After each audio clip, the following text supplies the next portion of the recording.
Brandon Aiyuk, what do you expect from the third-year wide receiver? Excellent rookie year. Bit of a disappointing second year, although he finished very strong. I expect him to emerge this year as one of the better, as the Niners' number one receiver. Oh, wow. I really do. And I know they have Debo, and I know they got a bunch of guys. But, you'd have to be, you'd have to be crazy at this point not to have seen all the footage of Lance and Aiyuk. They're clearly buddies. They're clearly working out together. They're probably on the same page. He's more of the downfield threat. Lance is more of the downfield thrower.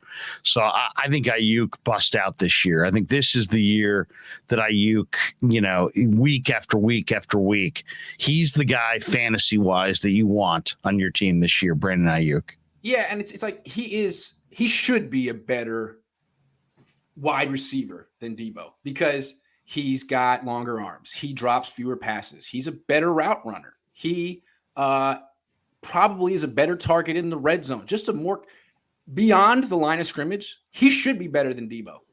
Behind the line of scrimmage, Debo's the best. But I don't know. The thing with Aiyuk is he still seemed faster his rookie year. I don't know what happened, but I feel like he put on a little too much muscle. I could be wrong. It just looks that way. And it looks like he lost a little speed and explosion. And you were there in minicamp. He wasn't bad, but Debo wasn't out there. Kittle wasn't out there.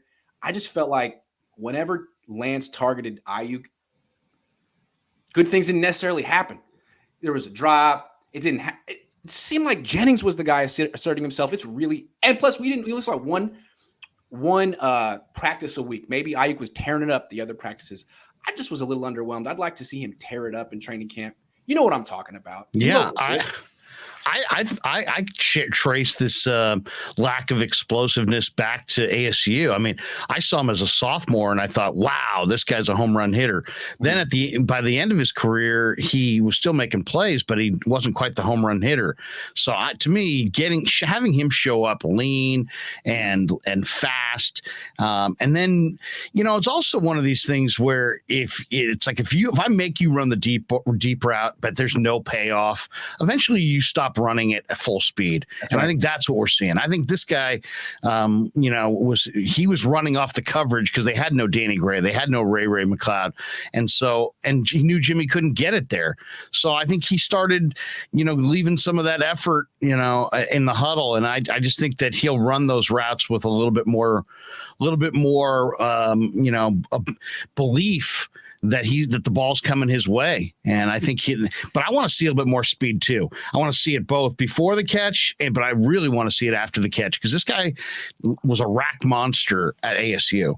I think it's more. I mean, it's not just that he lost heart running the deep balls. I think he realized, man, on this team with this quarterback, I got to be a lot bigger. I got to have a body like Debo. I'm going to be running jet sweeps. I'm going to be playing running back. I'm going to be going across the middle when really his game, he should be a sleek, outside the numbers, Amari Cooper type. Like, you're not running over the middle, but with Jimmy Garoppolo, you have to. So I think he almost changed his body to suit Jimmy. And now, really, dude, you should just go back to what your body was like when you were way younger because now you're playing with a whole different type of quarterback. Maybe I'm wrong with that, but it just looks that way. Like he's trying to compensate to be a yak bro.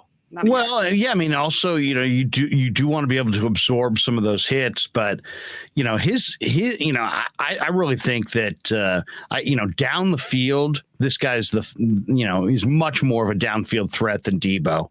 So if you mix in Trey, who's gonna extend plays and throw that ball down the field, I think a lot of those balls are going to Aiyuk. But I mean, it's also got to be about his level of professionalism and how seriously he attacks his job. I mean, is he a pro? Does he show up with a briefcase every day? Does he run every route like it's coming his way? Or does he do little things like not buckle his chin strap or not get off the line of scrimmage or not sell that the ball could be coming his way? I mean, these guys are, defenses are looking for any indication at all of what's coming next. And if you're giving away the play, as a wide receiver on the backside, that's that can hurt a football team. Same way you want to sell a fake if you're a quarterback, you got to sell the play as a receiver. So yeah. Also, I mean, this team doesn't throw that much, and they have Debo, Kittle, Jawan Jennings. If Aiyuk isn't, he's dropping the ball, they're going to go away from him pretty fast, and he's going to be competing for targets with Jawan Jennings, who did do a very good job in OTAs just this past month. So Aiyuk, the pressure's on. because you're not going to get targets by default the way he did when he was a rookie.